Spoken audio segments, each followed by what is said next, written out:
Hello everyone, I am Surrender the Awesome, and I'm back, and I'm ready to look at some more r/crapmomgroups.say. But before I get started, make sure to like, comment, subscribe, and if I can't convince you, perhaps this picture of my cat will convince you. Without further ado, let's get into this. So his first post here says, God heals, no meds needed. And this person here says, this is how we roll around here. This is blank, she has mono. I probably should mention that it just says mono, so nothing else. Anyways, this person goes on to say, her dad cupped her to help her release the ick. Now she wears glutathione patches. Why? I hope I did say that word correctly. Her liver needs help. Lecithin, I, again, hope I'm pronouncing that correctly, can do just that. Blank doesn't have to take any pills that have to travel through her digestive system. This is easy on-the-spot assistance to keep her moving and upright. Our benefits with glutathione reduces oxidative stress, may improve psoriasis.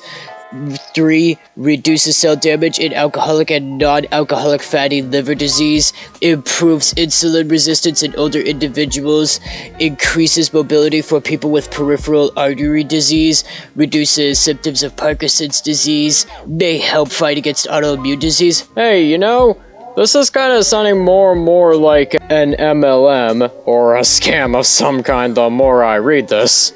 Anyways, this person here goes on to say, may reduce oxidative damage in children with autism, may reduce the impact of uncontrolled diabetes, may reduce respiratory disease symptoms. Is this patch healing? Sure isn't. Is this patch allow blank body to do what God designed it to do without drugs? Sure is. Pair this with an X39 and you're golden. Okay. Yeah, this sounds a lot like a scam the more and more I'm reading this, and I'm probably gonna give this like a 45 out of 50, because, yeah, I don't really think that this whole method that you're using is working. Just call me crazy, but I think you probably might need to use some meds more than this thing here. And this next post here says, because spying on your almost adult teen is obviously the answer here. And this person here says, what key logging apps have been the best to track teen cell phone activity? My girl is not willing to share openly, and do I have taken my 17-year-old's phone away because she feels strongly about her right to privacy, but I don't want her to continue to trust the online community as much as she does. Okay, before I go on, maybe an idea is you probably shouldn't make your child, you know, share openly, stuff like that. I mean, you really can't, because they're probably going to be a lot less likely to, you know, want to share stuff openly. And, you know, of course, they're 17. They have a right to privacy. I mean, yes, you should still keep some level of little bit of control, but you can't be like going overboard like what you're doing here. You gotta let them be a little bit more independent, and gotta let them, you know, have a little bit of privacy, because you gotta really give them more of a smooth transition to adulthood, not just drop them with the wolves. Anyways, this person goes on to say, please do not show your disgust in my parenting style. Only comment if you have any helpful apps for me to use on her phone before I give it back to her. Hey, maybe spying is probably not the best way to go.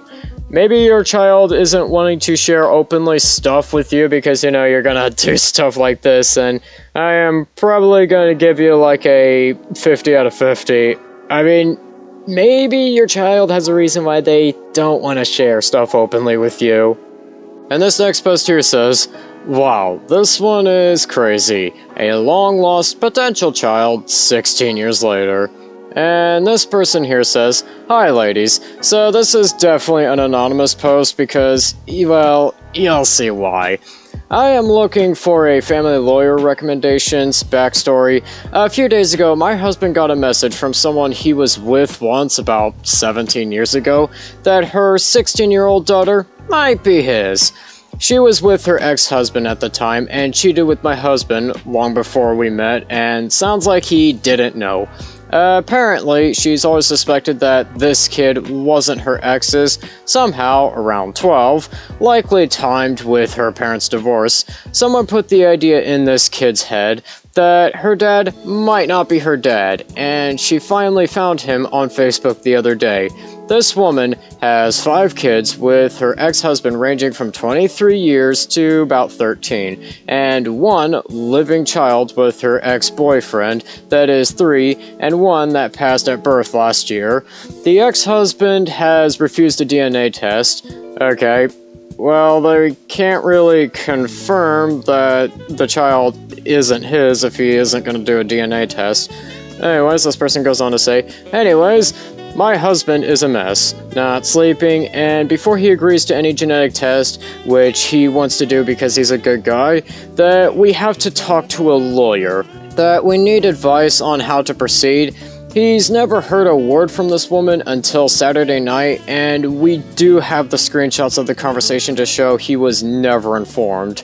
We obviously would figure things out going forward if it is his, but want some good legal advice first. So, if you are a family lawyer or can recommend one, I would greatly appreciate it. Thank you.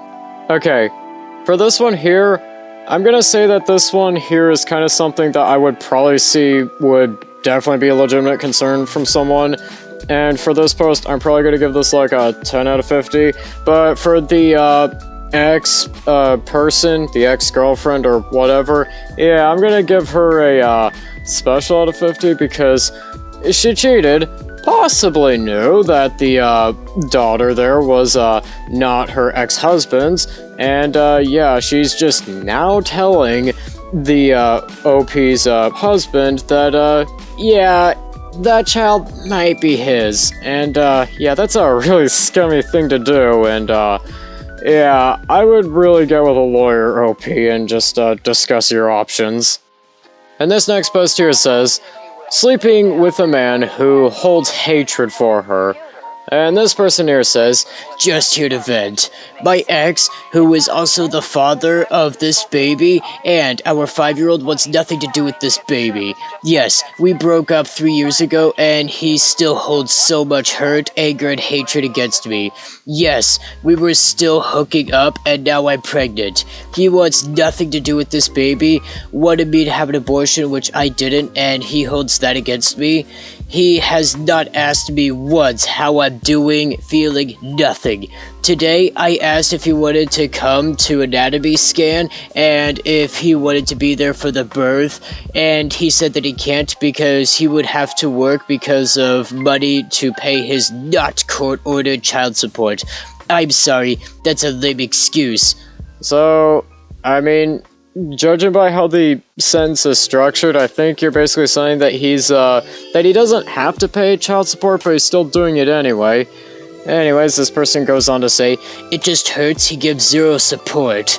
Like, I could be dead in a ditch and he would be careless type of resentment. Oh well, it'll make my mom happy since I have to have C-sections so she could be there. Just makes me angry and sad in all the feels. That's it. Rant over. Thanks for listening. Okay. For this one, I feel like this is just one of those deep relationship issues. And in all honesty, I kind of feel like the OP here is just really mentally unable to leave this relationship, which is clearly an unhealthy relationship and actually probably so toxic it's reaching Chernobyl levels of radioactive. And yeah, I think what these people really should have done was make sure that they probably should have worn condoms just to at least prevent something like this. And for this one, I'm probably going to give this like a 40 out of 50. This relationship is clearly toxic and just, they clearly just really just have to stop hooking up, okay? I think with that, that's good to do for today. Don't forget to like, comment, subscribe, and I'll see you in the next one.